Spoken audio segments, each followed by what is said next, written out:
Coloque-se em pé comigo. Abra sua Bíblia para o segundo livro dos Reis, capítulo 7. Segundo livro dos Reis, capítulo 7. Lerei do versículo 3 até o 9. Segundo Reis, capítulo 7, do 3 ao 9. Mensagem desta noite, dia de boas novas. Estamos no mês de missões e vamos falar, pela graça do Senhor, através dessa mensagem sobre missões, dia de boas novas. Segundo Reis 7, 3 a 9, diz assim a palavra do Eterno: E 4 homens leprosos estavam à entrada da porta, os quais disseram uns aos outros: Para que estaremos nós aqui até morrermos? Se dissermos, entremos na cidade, há fome na cidade, e morreremos aí. E se ficarmos aqui, também morreremos. Vamos nós, pois, agora, e passemos para o arraial dos sírios. Se nos deixarem viver, viveremos. E se nos matarem, tão somente morreremos.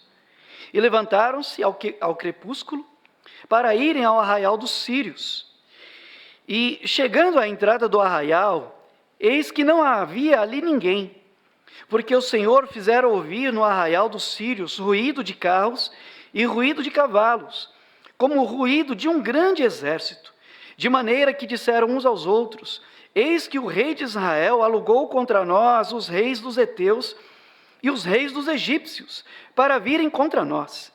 Por isso se levantaram e fugiram no crepúsculo, e deixaram as suas tendas, e os seus cavalos, os seus jumentos, e o arraial como estava, e fugiram para salvarem a sua vida. Chegando, pois, estes leprosos à entrada do arraial, entraram numa tenda, e comeram, beberam, e tomaram dali prata, e ouro, e roupas, e foram e esconderam. Então voltaram, entraram em outra tenda, e dali também tomaram alguma coisa, e foram e a esconderam. Então disseram uns para os outros: Não fazemos bem. Este dia é dia de boas novas, e nos calamos. Se esperarmos até a luz da manhã, algum mal nos sobrevirá. Por isso, agora vamos e o anunciemos à casa do rei. Pai, nós te agradecemos por essa noite tão especial. Como é bom estar na tua casa com os meus irmãos, adorando ao Senhor em comunhão, recebendo do Senhor bênçãos e desafios, mas também, Senhor, lendo essa porção da tua palavra.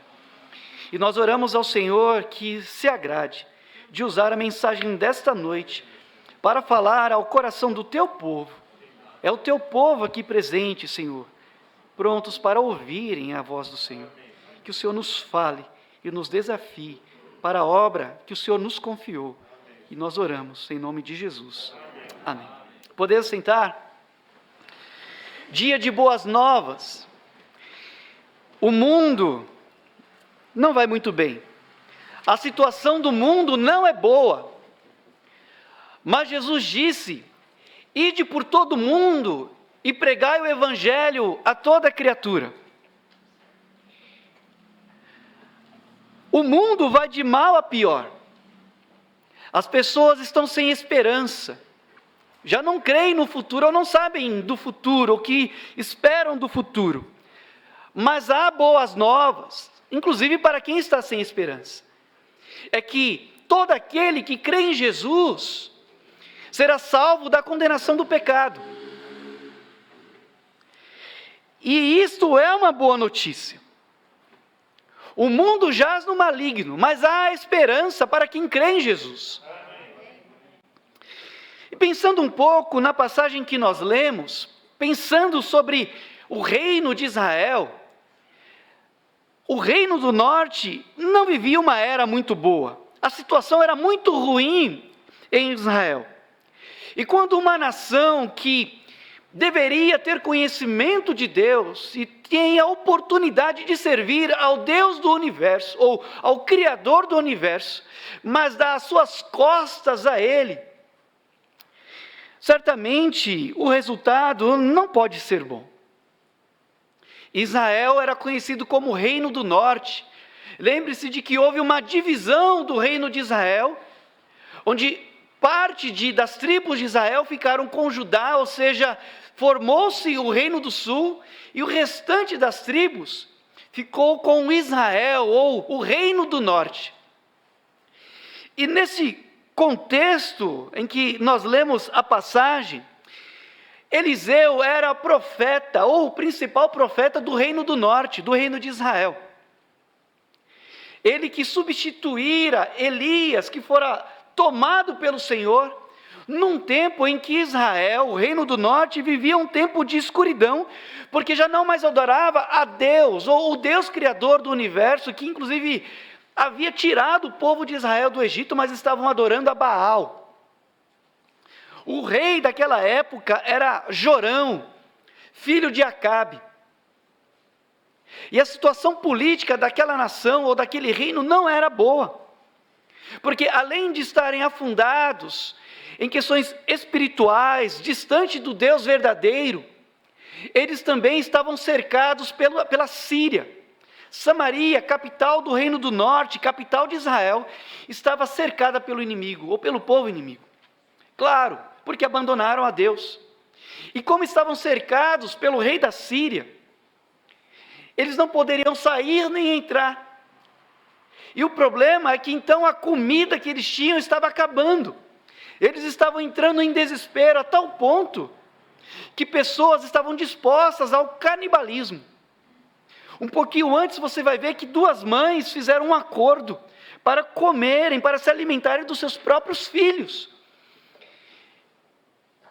E quando o rei ouviu isso, ele se revoltou e prometeu que mataria Eliseu, como se a culpa fosse de Eliseu, mas não era. Eles estavam vivendo o que viviam por consequência do pecado. E assim havia necessidade de salvação para aquela nação que havia se esquecido e abandonado o temor do Senhor. Mas acontece que o rei enviou um mensageiro para falar com Eliseu. E quando ele chegou para falar com Eliseu, Eliseu então profetizou, anunciou uma boa notícia para as pessoas que estavam em Samaria, dizendo que no outro dia eles teriam comida em abundância. Porém, aquele mensageiro não creu naquilo que Eliseu falou, e olha, a incredulidade custa caro. A dureza de coração custa caro. E Eliseu disse àquele homem: você verá com seus olhos, mas você não comerá. Mas Deus operaria um milagre, algo maravilhoso na vida das pessoas ou dos habitantes da cidade de Samaria. Mas como Deus faria isso? O que Deus realizaria? Eliseu não deu detalhes, mas lendo a palavra do Senhor, nós vimos que Deus usou uma situação impossível e pessoas improváveis para realizar uma salvação aos moradores de Samaria. Qual foi o impossível que Deus fez? Deus fez um exército muito mais forte, muito maior do que os habitantes de Samaria, fugirem de medo. Deus interveio e fez com que um exército, ou o exército da Síria, abandonasse tudo que tinham, comida, animais, ouro, prata, riquezas, deixaram tudo para trás. Assustados com algo que Deus realizou, um impossível Deus realizou, um milagre. E Deus usou pessoas improváveis, ou seja, 4 leprosos, para que eles fossem usados por Ele para anunciar as boas novas àquele povo, aqueles cidadãos que estavam famintos, precisando de salvação. E Deus realizou algo impossível para nós e em nossas vidas, quando Ele enviou Jesus para morrer na cruz do Calvário por nós. Porque Jesus pagou um preço que era impossível para nós pagarmos. O salário do pecado é a morte, mas nós não temos condições de pagar pelo nosso próprio pecado. Por isso Deus enviou Jesus para pagar o preço pelo seu e pelo meu pecado. Algo impossível, mas Ele fez. E o improvável é que Deus salvou pessoas como eu, ou como você, como nós. Transformou as nossas vidas. E agora usa pessoas como nós, vasos de barro, mas que podem ser usados por Deus como vasos de bênçãos, para anunciar a salvação do Senhor aos que perecem. Deus usou uma situação improvável, ou pessoas improváveis, para anunciar boas novas. E por que era uma situação, ou pessoas improváveis? Porque, lendo as Sagradas Escrituras, veremos que a situação de uma pessoa leprosa, ali no reino de Israel ou de Judá, não era algo bom. Eram homens que estavam perdidos e excluídos por uma nação que também estava perdida, distante de Deus.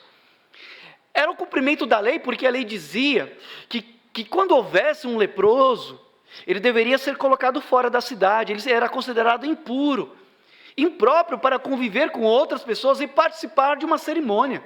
Não poderia participar de um culto público, por exemplo. E eles estavam ali, à margem, à porta ou à entrada de Samaria, numa situação muito grave. Porque havia fome em Samaria e havia fome para eles também, porque não chegava alimento. E eles então estavam condenados à morte, e não tendo o que fazer, a não ser esperar a morte, tomaram uma decisão. Porque se a gente for para Samaria, nós vamos morrer. Se a gente ficar aqui, morre também. Então vamos para o acampamento dos sírios. Porque lá, ou eles vão nos matar, ou eles vão nos dar alimento.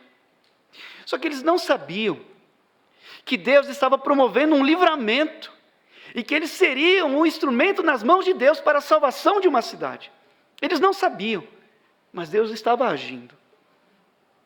E a gente não tem ideia do impacto que a nossa vida, nosso testemunho, tem na vida de outras pessoas, como Deus está usando a sua vida e você nem sabe. Mas a situação é que eles não tinham escolha, e precisavam fazer algo, então decidiram ir ao acampamento dos sírios. E aquela decisão salvou a vida deles. E não somente foram salvos da morte, da fome, mas também uma cidade inteira foi salva. Eles literalmente se entregaram à morte. E por isso viveram. E não só viveram, mas enriqueceram, porque eles se alimentaram, chegaram às tendas e encontraram prata e ouro. Então viveram e enriqueceram. Que coisa maravilhosa, e como isso tem aplicação para nós, porque quando nós cremos em Jesus, nós não somente ganhamos ou recebemos a vida eterna, mas também somos enriquecidos, abençoados, com todas as bênçãos espirituais em Cristo Jesus. E não somente entraram na primeira tenda, mas guardaram, esconderam aquela riqueza, e voltaram para outra tenda, pegaram mais coisas, até que chegou um momento que eles falaram assim, não, isso não é bom. Agora, quais eram os nomes desses 4 homens? Quais eram as suas famílias, seus filhos? Eles tinham familiares ainda? Quantos anos eles tinham? A gente não sabe. O fato é que eles fizeram parte de um plano muito maior do que eles tinham em mente, que era o plano de Deus para a salvação de uma cidade. Então nós não sabemos os seus nomes, mas eu tomo a liberdade de dar nome a esses 4 homens. E que se você guardar, não que a Bíblia diga que eram esses nomes, bem, mas se você guardar esses nomes, certamente nós praticaremos a obra missionária com mais afinco, com mais amor, certos de que temos nas mãos e no coração e nos lábios as notícias de boas novas aos que estão perdidos.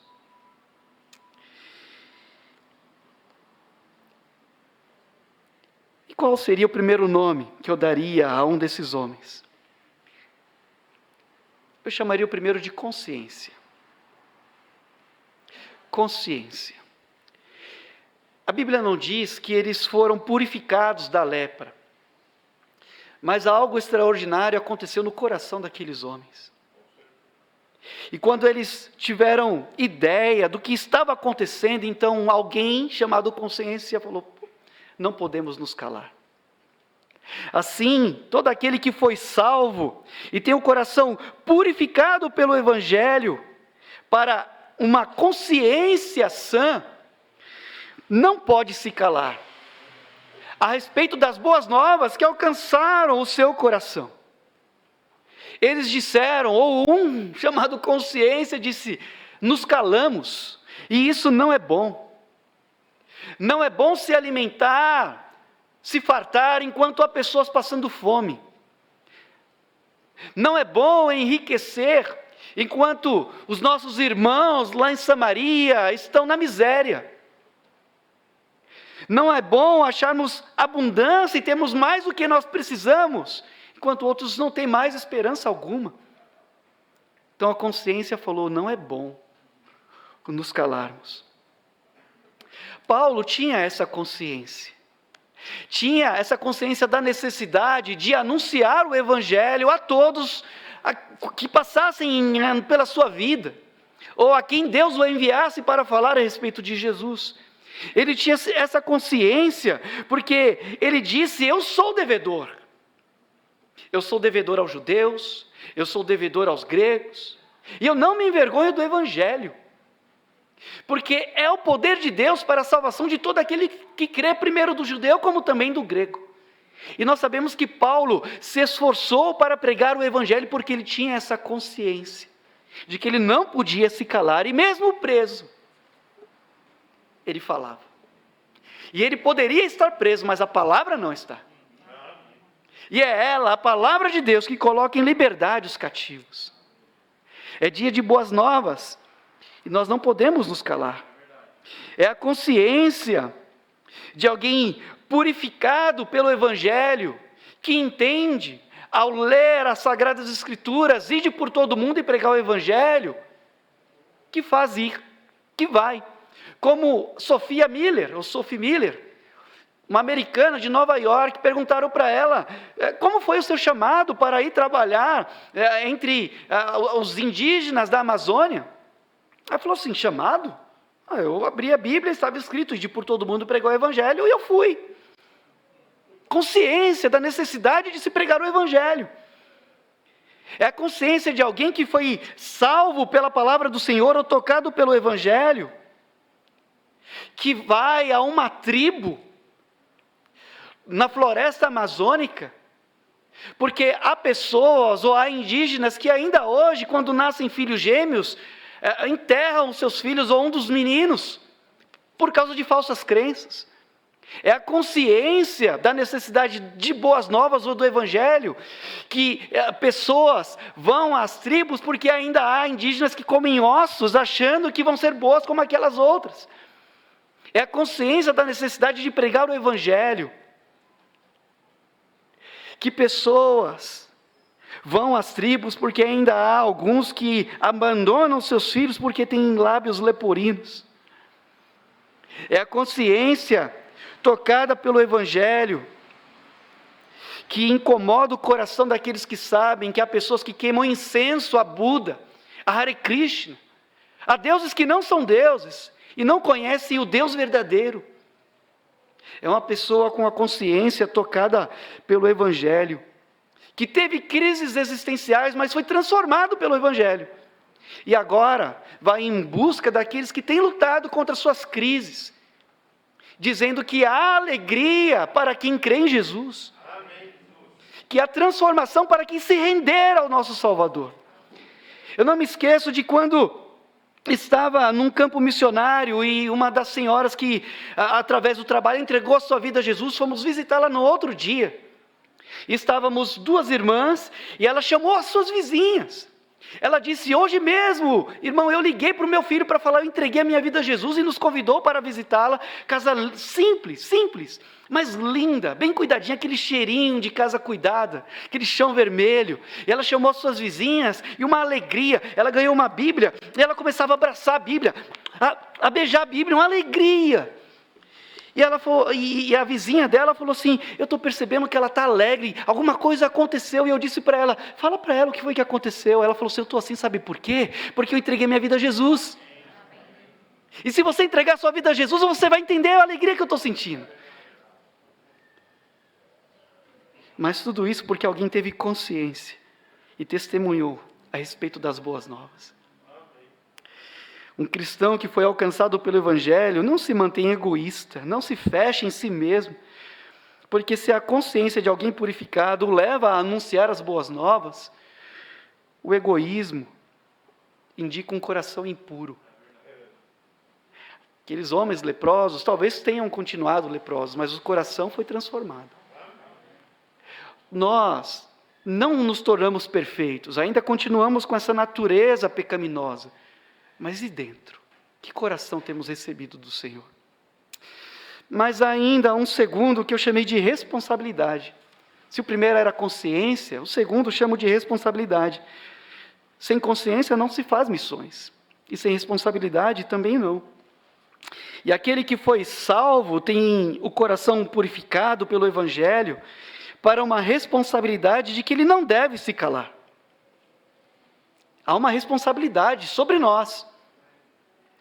Aqueles homens, como nós dissemos, eles continuaram leprosos, mas eles sentiram, pesou no coração deles a responsabilidade de falarem, porque a preocupação deles era, se nós nos calarmos, alguma coisa vai acontecer conosco, alguma coisa nos sobrevirá. Então eles sentiram a responsabilidade de anunciarem as boas novas. Eles perceberam que aquilo que eles estavam experimentando era um grande livramento de Deus, e se eles guardassem para si, seriam responsabilizados por isso. Não que Deus, caso você não fale, caso você não participe de missões, caso você não seja parceiro de um missionário, não que Deus vai ceifar a sua vida da terra. Não é isso. Mas a questão é, quando nós estivermos face a face com Jesus, o que diremos a Ele? Quando Ele perguntar, por que você não fez aquilo que deveria fazer? Ou, por que você não fez mais com aquilo que eu te dei nas mãos? O que nós responderemos? Porque nós temos sim responsabilidade diante do Senhor e diante daqueles que estão perecendo. Mais uma vez, Sophie Miller sentia a responsabilidade de pregar o Evangelho aos indígenas, e ela era uma tradutora, ela traduzia a Bíblia para a língua dos indígenas. E ela sentia tão responsável que enquanto os remadores, durante a noite, a levavam de uma tribo a outra, ela ia com uma lamparina, traduzindo a Bíblia ali na canoa, porque ela sentia essa responsabilidade. E Tiago capítulo 4, versículo 17 diz que aquele que sabe fazer o bem e não faz, comete pecado. Alguns até falam assim, pastor, eu quero, mas falta motivação, falta inspiração. Você quer uma inspiração? Quer uma motivação? Lembre-se de Jesus na cruz, do que Ele fez por você, do que Ele fez por mim.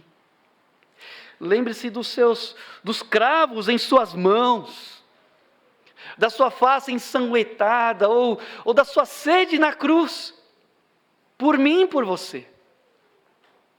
Você quer motivação? Lembre-se de que a cruz está vazia, o túmulo está vazio, mas Jesus está sentado no trono. Você quer motivação? A Bíblia diz que no futuro, pessoas de todas as tribos, línguas e nações estarão diante do trono e do Cordeiro, e se você tem a Jesus, também estará lá comigo. Estaremos adorando ao Senhor.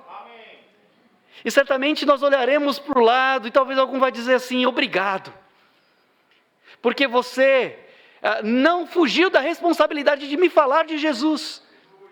Obrigado porque você participou, você ajudou, ou você se envolveu com alguém que foi. Eu tive já a oportunidade, eu louvo a Deus por isso, de agradecer a quem me falou de Jesus. E lá no céu falarei novamente, obrigado, Matos, porque você me falou de Jesus. Mas será que alguém lá do seu lado dirá obrigado porque você não fugiu da sua responsabilidade? Ou será que temos agido com indiferença? Mas há ainda um terceiro, além da consciência, da responsabilidade, eu chamaria o terceiro de urgência. Porque a obra missionária precisa ser feita com urgência. Não pode se esperar até amanhã. Pelo menos foi o que eles falaram. Nós não podemos nos calar, não podemos esperar até a luz da manhã.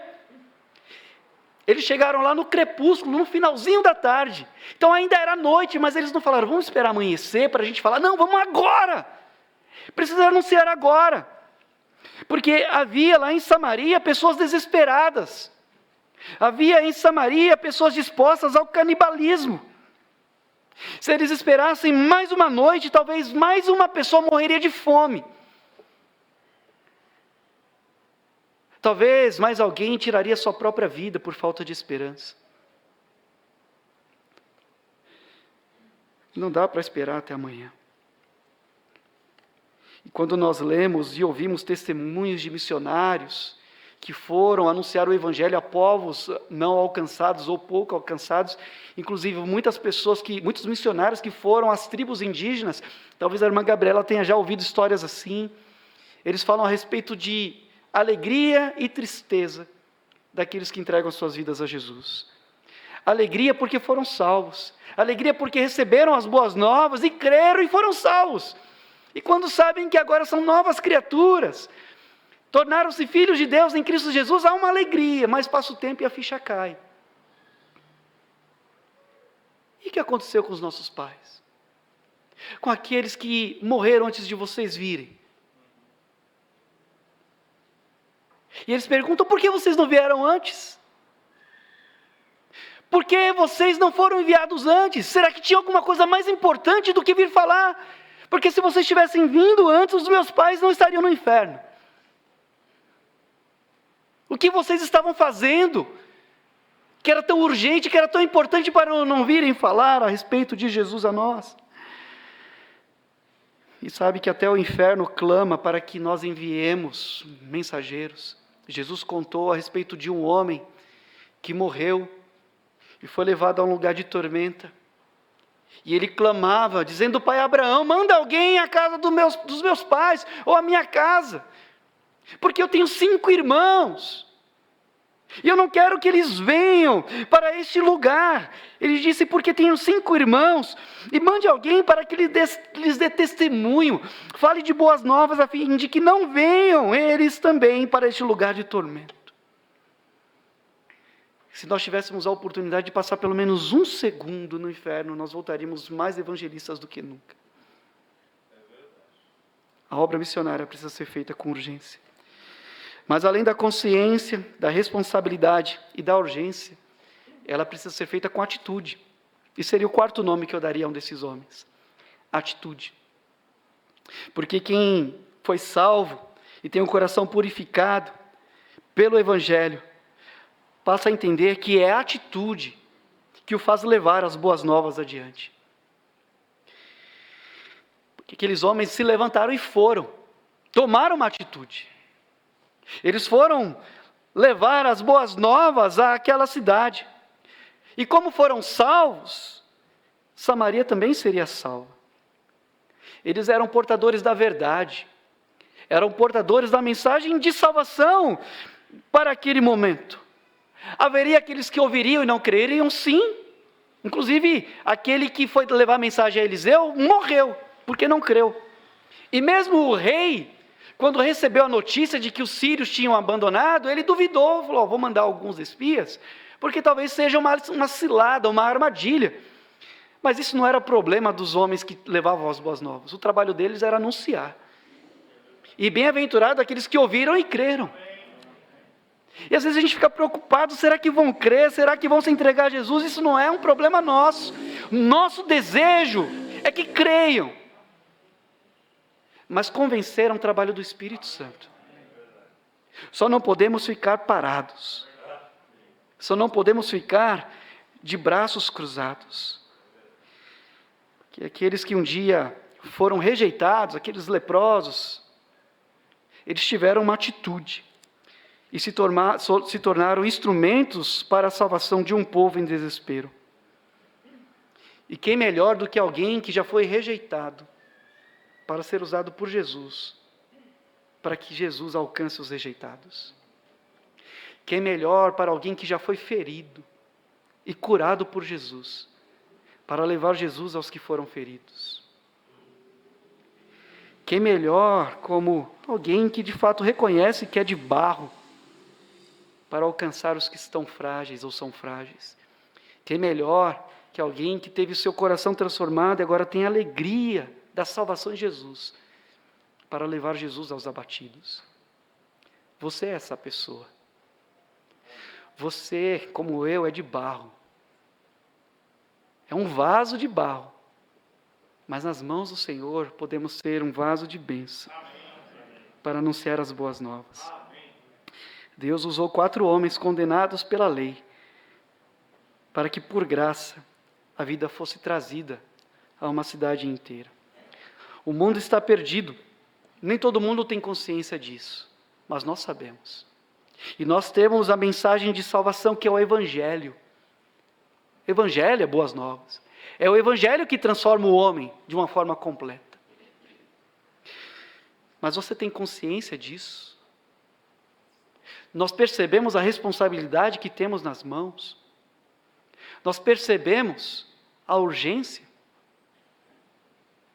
Se sim, então devemos tomar uma atitude. Porque hoje é dia de boas novas. É dia de anunciar a salvação. E não podemos nos calar. Vamos orar?